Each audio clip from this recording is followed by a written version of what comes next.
Isang mapagpalang umaga po sa ating lahat. Muli ako si Mia Espasyon and welcome to our daily devotion with Pastor Russell Ocampo.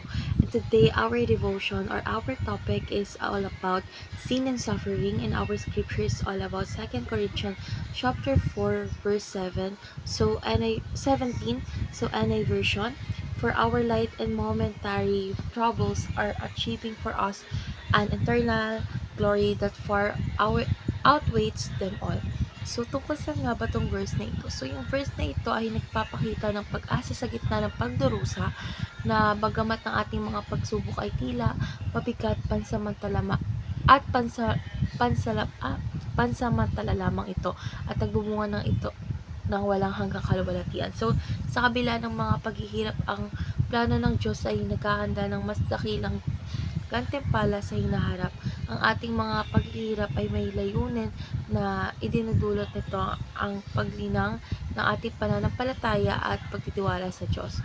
So, ngayon tatakot tayo sa ating teaching. So, yung first teaching is God created Adam and Eve as good and free. So, sa simula, nilikha ng Diyos sina Adan at Eva na mabuti at may kalayaan. Ngunit dahil sa kanilang kalayaan, is nagkaroon sila ng kakayahang pumili ng kasalanan na nagdala ng pagdurusa sa sanlibutan.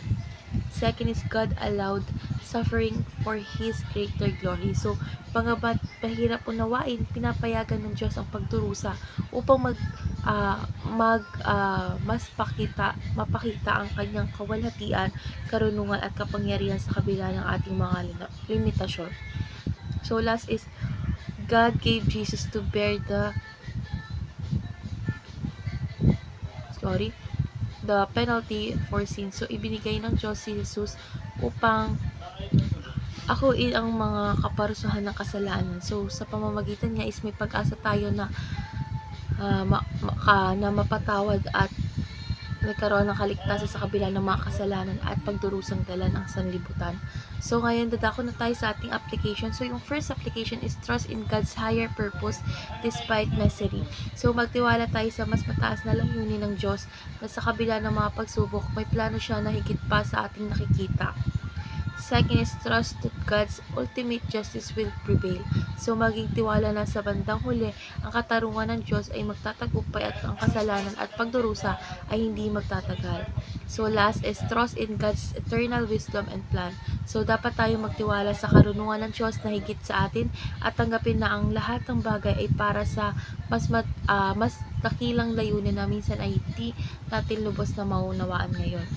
So, ngayon, dadako na tayo sa ating last part, which is our discussion. And our discussion talks about how can we trust in God's greater purpose when we experience suffering and hardship. So, para sa akin, ang pagtitiwala kasi sa Diyos sa panahon ng pagdurusa ay isang pagpapakumbaba at pagkilala na ang kanyang karunungan ay higit sa atin. So, maaari tayong kumapit sa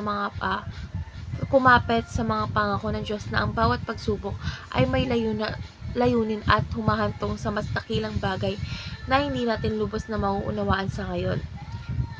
So, yung pagpapalalim ng ating relasyon sa Diyos, panalangin at pagbabalik tanaw sa mga pagkakataong kayang tinulungan tayo ay nagpapalakas ng ating pananampalataya sa gitna ng mga pagsubok. So, ngayon, magpapray na po tayo. So, O Diyos ng pag-asa at kalakasan sa kabila ng aming mga pagdurusa at pagsubok, tulungan mo kaming magtiwala sa iyo mas mataas sa mas mataas mong layunin.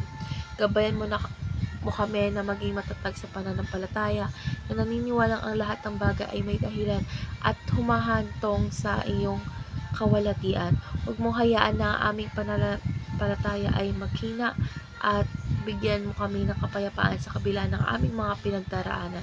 Sa pangalan ni Jesus, Amen.